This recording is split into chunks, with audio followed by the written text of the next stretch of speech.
Tiền sao phải đưa cho cô? Sao Tiêu Động Quốc lại muốn cưới tôi? Hắn chưa nói với cô à? Hắn cưới để trả ơn nhà họ Tô chúng tôi.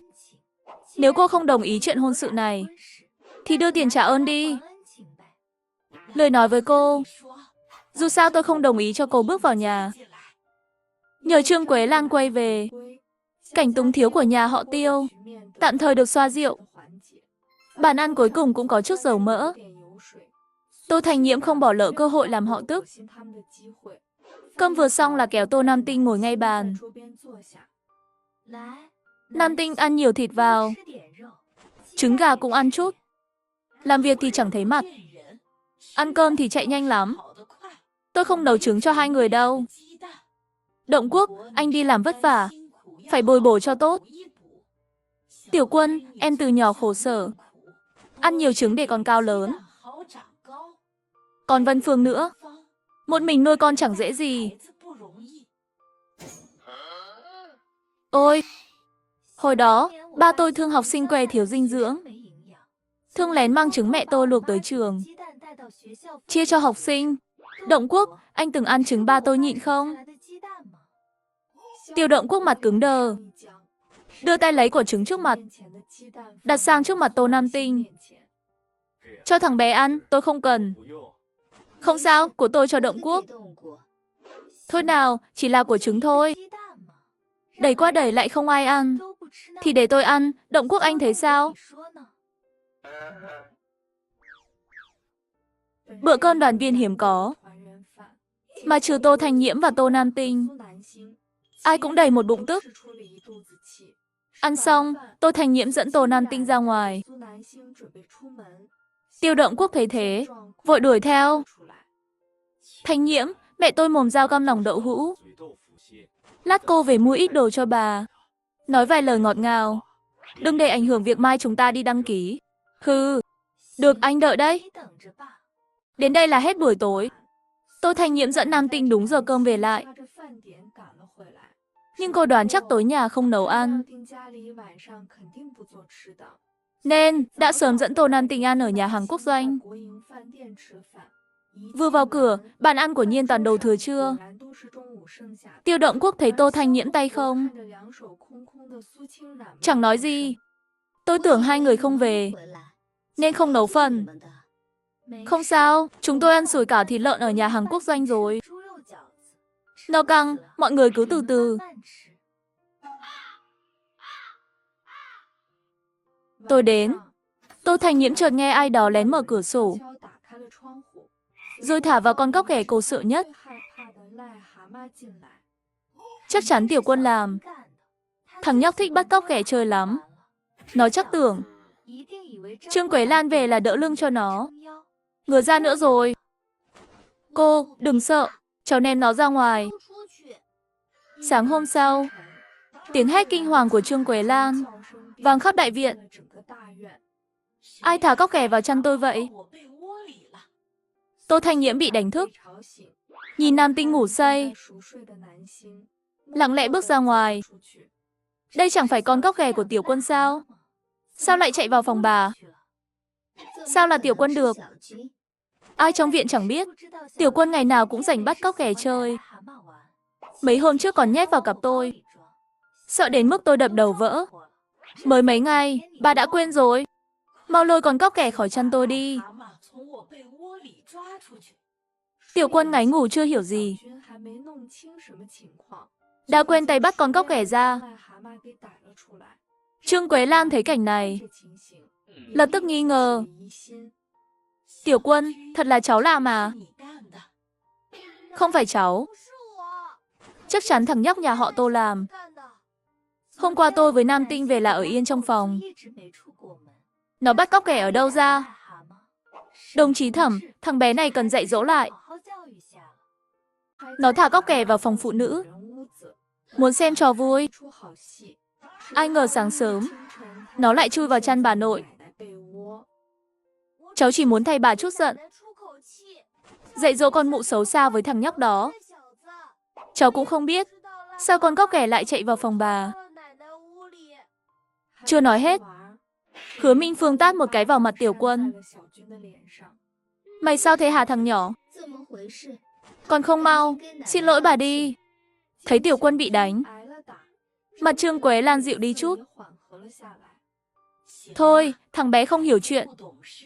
Mấy người từ từ dậy, đừng đánh nữa. Trò hề kết thúc. Tô Thanh Nhiễm mới vào phòng gọi Tô Nam Tinh. Nhóc con, đừng giả vờ nữa, cô biết cháu tỉnh rồi. Cô đừng giận cháu. Cháu chỉ bực vì nó bắt nạt cô.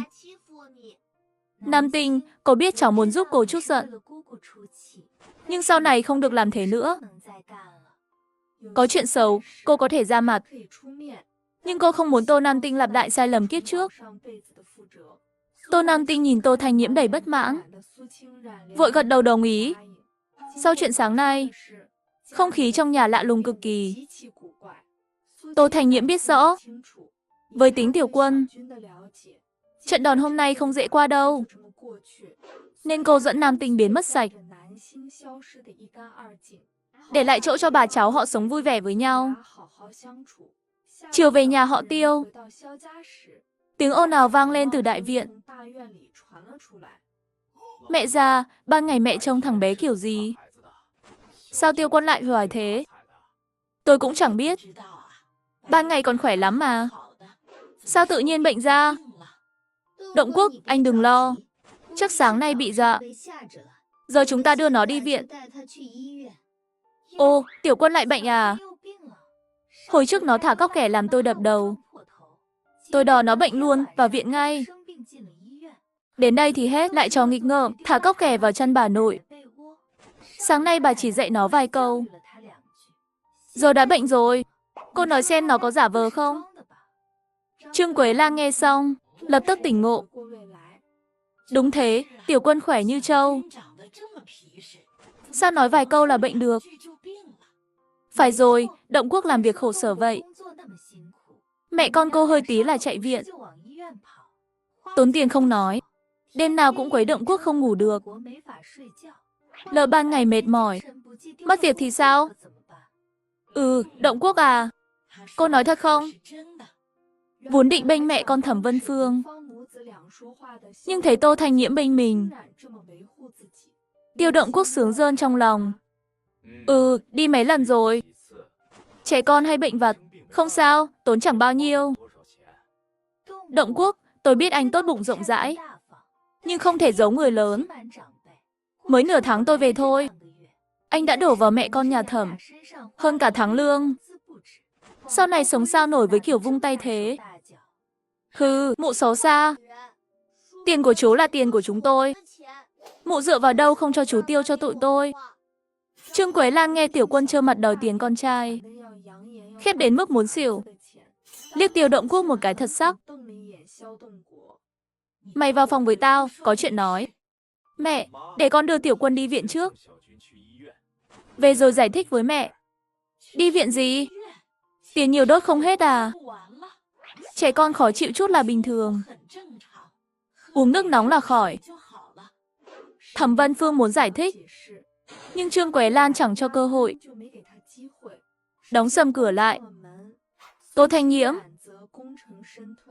để lại chiến trường cho mấy người tự xử. Vừa vào cửa, bên ngoài vang lên tiếng cãi vã kịch liệt của mấy người. Chẳng biết qua bao lâu, cửa phòng cô bỗng bị đập thình thình. Mở cửa ra, cái tát của Trương Quế Lan đã giơ cao, nhâm thẳng mặt Tô Thanh Nhiễm mà giáng xuống. Chỉ lấy lại tiền của mình thôi, mà mẹ chồng đã nổi trận lôi đình, còn muốn gây rắc rối với cô. Chỉ vì kiếp trước cô yếu đuối, nên bị bắt nạt. Nhưng giờ tái sinh trở lại, cô phải trút giận một phen. Xin lỗi, phản xạ tự nhiên thôi. Bà làm gì vậy hả? Tôi nghe nói cô mượn định lượng tháng này cho người khác, còn lấy hết tiền và phiếu trên người Động Quốc. Mau đưa ra đây cho tôi. Tô Thanh Nhiễm đang không có cơ hội trả thù, lao thẳng vào đè Trương Quế Lan xuống, rồi mạnh tay tát thẳng vào mặt bà. Hai người lan từ tầng 2 xuống sân lớn. Cho mày phun phân đầy mồm. Xem tao có xé toạc mồm mày không? Còn muốn lấy lại đồ từ tao? Mơ mộng giữa ban ngày đi. Tiêu Động Quốc nghe tiếng động chạy ra, giật mình hoảng hốt. Hai người làm gì thế? Mẹ anh xông lên định đánh tôi. Còn chửi tôi nữa. Tôi không được đánh lại à? Tiêu Động Quốc biết mình đuổi lý, vội kéo mẹ dậy. Mẹ, sao mẹ đánh cô ấy? Con chẳng nói với mẹ rồi sao? Tiền đó không phải cô ấy đòi. Vốn là con nợ mà. Tiêu Động Quốc, mày bị con hồ ly này mê hoặc rồi. Tao còn chưa đánh được nó phát nào. Tao nói cho mày biết, hôm nay mày không đánh nó, tao cắt đứt quan hệ mẹ con với mày. Lúc này đúng giờ cơm, nghe nhà họ Tiêu có động tĩnh. Mọi người tranh nhau vây ngoài cửa nhà họ Tiêu. Tiền tôi mang về đã bị mấy người xài hết. Ép nữa, tôi cũng chẳng moi đâu ra. Trương Quế Lan bị tát đến hoa mắt. Tỉnh lại thì thấy đàn đông vây quanh chỉ trỏ. Bảo bà muốn ăn hết của nhà. Tôi đánh nó ép nó hồi nào? Rõ ràng nó đánh tôi. Tiền đó vốn của con trai tôi. Đến khúc này, bộ dạng hung hăng của bà, tôi chẳng tin nổi. Bà bảo vừa tan ca về, đã nghe sân nhà bà ở Mỹ. Đồng chí Tô tốt bụng, bà lại tính toán cô ấy. Chưa thấy mẹ chồng nào thế này. Trương Quế Lan tức đến u tai, cầm chổi đuổi hết người ra khỏi sân. Đóng cửa lại, tức tối chỉ vào Tô Thanh Nhiễm. Không đưa tiền và lương thực ra. Sau này đừng hòng ăn một hạt gạo nhà họ Tiêu. Xì, không ăn thì không ăn, bà đây chẳng thèm. Ăn bánh bao thịt xong, Tô Thanh Nhiễm dẫn Nam Tinh đi ngủ sớm.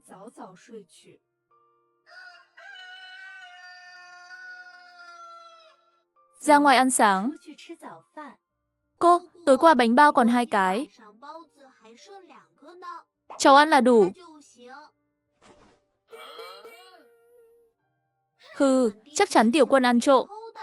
Tối qua trước khi ngủ, tôi đi vệ sinh, thấy nó lén lút quanh quẩn ngoài cửa. Không sao, không sao. Chúng ta ra ngoài ăn sủi cảo tôm đi. Cùng lúc đó, bên kia, Thẩm Vân Phương cầm đĩa đựng 2 cái bánh bao, đưa tới trước mặt Trương Quế Lan. Đây là sáng nay, Tiểu Quân dùng tiền lẻ của nó chạy ra mua bánh bao. Bà nếm thử đi. Hôm qua là Tiểu Quân sai. Nó hứa với tôi, sau này ở nhà sẽ ngoan ngoãn nghe bà. Không sao, trẻ con mà. Dậy từ từ là được. Nào Tiểu Quân, cháu ăn đi. Tiểu Quân nhịn cả tối, định cắn một miếng lớn. Lại thấy Tô Thanh Nhiễm và Tô Nam Tinh chuẩn bị ra ngoài. Vội cúi đầu chột dạ. Nào ngờ Tô Thanh Nhiễm chẳng định vạch trần, mà dẫn thẳng Tô Nam Tinh ra khỏi nhà. Hai người ăn sáng xong vội chạy về nhà họ Tiêu. Không vì gì khác, chỉ muốn xem trò hay thôi. Cô đặt cái bánh bao thơm nừng xuống đất, rồi nấp đi. Cô không cho ai tới gần. Đến mèo hoang chó hoang đuổi hết. Đến khi thằng nhóc trước mặt cầm bánh bao đi, cô mới nở nụ cười đầy ẩn ý. Thanh Nhiễm, sao giờ cô mới về? Hôm nay là ngày chúng ta đăng ký mà. Ồ, đăng ký. Mẹ anh đồng ý rồi. Tối qua nói mãi bà mới chịu. Cô chuẩn bị đi. Chúng ta đi ngay bây giờ. Đúng lúc đó, Trương Quế Lan bên cạnh bỗng hét lên. Ôi, không xong rồi. Bụng tôi đau quá. Động Quốc, anh xem giùm tôi. Tiểu Quân cũng đau đến toát mồ hôi lạnh. Tiêu Động Quốc thấy thế, vội chạy tới hai người. Tiêu Động Quốc, chẳng phải bảo đi đăng ký sao? Thanh Nhiễm, cô đợi tôi xử lý xong chuyện này. Chắc chắn mụ xấu xa này bỏ độc vào bánh bao. Câu này vừa thốt ra, mọi người có mặt đều sững sờ. Tiểu Quân, đừng nói bậy. Từ đầu đến cuối cô ấy chẳng đụng vào bánh bao. Chắc chắn là cô ta. Cái bánh bao này là của cô ta. Lúc ăn thì bảo cháu mua hiếu kính bà. Sao ăn hỏng lại bảo tôi đưa? Cháu có bằng chứng không? Thẩm Vân Phương bên cạnh lo sự thật lộ ra.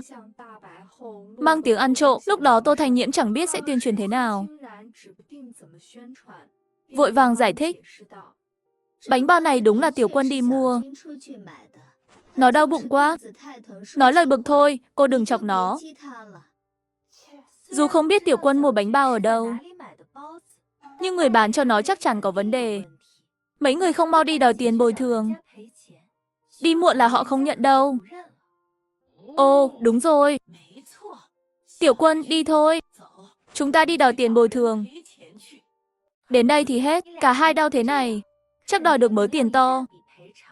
Nhưng Tiểu Quân, cháu đừng nhớ nhầm chỗ đấy. Lỡ tiền sai người. Họ báo công an bảo cháu cố tình quậy phá. Bánh bao là cháu nhặt được, không phải mua ở tiệm. Cháu không muốn gặp công an. Trời, gan mày to thật đấy. Bánh bao ngoài đường sao nhặt lung tung được. Biết đâu người ta bỏ thuốc chuột để bẫy chó hoang. Trương Quế Lan khó khăn đứng dậy bằng bàn. Nghe xong câu này thì ngất xỉu luôn. Động Quốc, cô Lan, không sao chứ, tôi định đi viện xem. Nhưng không dám để Tiểu Quân ở nhà một mình. Nó khó chịu cả chiều. Rửa ruột xong, chuyển 2 chai nước. Giờ người đã ổn. Tô Thanh Nhiễm bên cạnh thấy hết trò vui. Đứng dậy định về phòng. Nhưng bị Tiêu Động Quốc gọi lại. Thanh Nhiễm, đợi chút. Tôi có chuyện muốn nói. Tôi chẳng muốn nói gì với anh. Hôm nay là ngoài ý muốn. Không phải tôi cố ý trì hoãn đăng ký. Mẹ xuất viện là chúng ta đi ngay. Với lại mẹ phải nằm viện mấy ngày. Cô không đi làm. Thường xuyên qua chăm sóc chút. Cũng tiện hóa giải hiểu lầm giữa hai người. Hiểu lầm, mẹ anh ngày đầu về đã cảnh cáo tôi. Bảo tôi không xứng với anh. Không đồng ý tôi vào nhà. Anh thấy giữa chúng tôi còn gì mà hiểu lầm. Mẹ tôi mồm dao găm lòng đậu hũ thôi. Cô đừng để bụng. Tô Thanh Nhiễm nhớ lại kiếp trước. Những chuyện xấu Trương Quế Lan làm. Tức giận trào lên. Tiêu Động Quốc, mẹ anh bảo anh chẳng muốn cưới tôi. Chỉ vì nể mặt thầy giáo mới miễn cưỡng đồng ý. Ba còn nói Thẩm Vân Phương không phải tạm ở đây. Anh đã hứa giữ người ta ở lại chăm sóc cả đời. Sợ tôi làm loạn nên mới bảo tạm thời. Tiêu Động Quốc ngớ người ra. Chuyện này anh chỉ nói với mẹ. Sao Tô Thanh Nhiễm lại biết? Người sắp cưới nhau. Nhưng anh chẳng yêu người phụ nữ này. Lên nói với mẹ cưới chỉ để trả ơn. Nhưng đúng ngày đăng ký, cô lại nói ra bí mật mà chỉ hai mẹ con biết. Ai nói mấy lời này với cô? Hừ, còn ai nữa? Dĩ nhiên là mẹ anh. Tô Thanh Nhiễm thấy anh tin, trong lòng cười lạnh một cái. Mấy lời này là Trương Quế Lan nói kiếp trước. Dùng để ly gián thì quá hợp. Thanh Nhiễm, nghe tôi giải thích đã. Mấy lời này anh giữ lại nói với mẹ anh đi. Nam Tinh, đi thôi. Chúng ta ra ngoài ăn. Nói xong, Tô Thanh Nhiễm dẫn Nam Tinh ra cửa. Giữa hè nắng gắt. Mục đích đã đạt. Sau này ra sao chẳng liên quan cô nữa. Bên kia, nhóm buôn lậu ở Ninh Thành. Anh Tiêu, lô hàng cuối cũng bán hết rồi. Chúng ta cũng nên về thôi. Đúng thế, sắp thu hoạch mùa thu rồi. Không về nữa. Đội trưởng chẳng giấu nổi đâu. Anh Tiêu, anh không phải còn nhớ cô gái đó chứ? Người ta bao ngày chẳng tới nữa. Chắc chẳng có ý với anh. Ai bảo tôi nhớ cô ta? Người ta có đối tượng rồi. Chỉ là đối tượng thôi, chưa cưới mà. Đùa gì vậy? Tôi là loại cướp người yêu người khác sao? Đi, tới nhà hàng quốc doanh ăn nào. Sáng mai về đội. Mấy người cười đùa tới nhà hàng quốc doanh. Nào ngờ vừa vào đã thấy Tô Thanh Nhiễm đang dẫn một đứa bé ăn cơm. Anh Tiêu, cô gái kia chẳng phải hôm nọ sao? Mấy cậu xếp hàng đi. Đồng chí Cố, không ngờ gặp cô ở đây, trùng hợp thật. Lần trước cô để lại tiền hơi nhiều. Cái này trả cô, coi như quà cưới của cô. À, cô cưới ngày nào vậy? Ngày kia. Chúc mừng cô. Ồ, sao lại ngắt đoạn? Người kia vừa đi. Tô Thành Nhiễm chột dạ kéo Nam Tinh, chạy như bay khỏi nhà hàng quốc doanh. Cô nói dối rồi. Ngày kia chúng ta phải xuống thôn. Nam Tinh nói đúng. Nói dối là không tốt. Cô lần sau không dám nữa. Ngày thứ 9 tái sinh về. Vì mai phải xuống thôn. Tô Thành Nhiễm hôm nay cực kỳ sảng khoái. Cô mang ít rượu tới bằng nước suối thần cho giám đốc Mã, lại qua nhà họ Cố chào tạm biệt mọi người. Nhưng bên kia, nhà họ Tiêu thì chẳng vui vẻ gì. Giữa trưa, Tiêu Động Quốc và Thẩm Vân Phương tan ca, vội vàng chạy về nhà. Vừa vào cửa, thấy Tiểu Quân đói là ngồi bệt dưới đất. Tô Thành Nhiễm này thật chẳng ra gì. Cô Lan nằm viện, cô ta không chăm đã đành, cơm cũng không thèm nấu chút. Cô Lan ở viện một mình chắc đói meo. Thôi đừng nói, cô làm cơm đi. Lát tôi còn mang cơm tới viện. Cuối cùng mày cũng về. Đói chết tao rồi. Chẳng biết ai ăn thịt kho tàu. Mùi thơm làm tao thèm chảy nước miếng. Mau cho tao xem ăn gì nào. Sao lại là mì nước lèo? Hôm qua cho tao cháo trắng đã đành. Hôm nay lại cho tao cái này. Bụng tao giờ chẳng có tí dầu nào. Họ Tô mà làm dâu kiểu này à? Vì không còn xe đạp, Tiêu Động Quốc xách hộp cơm đi bộ dưới nắng lâu lắm. Mồ hôi nhễ nhại khắp người. Cơm mình còn chưa kịp ăn, vừa vào cửa đã bị mẹ mắng té tát. Lập tức mặt mày xị xuống. Tô Thành Nhiễm giờ chưa phải con dâu mẹ. Cơm này cũng không phải cô ấy làm. Còn vì sao cô ấy không nấu cho mẹ? Mẹ không rõ trong lòng sao? Tôi phải rõ cái gì? Tôi chẳng phải đã đồng ý cho hai đứa đăng ký rồi sao?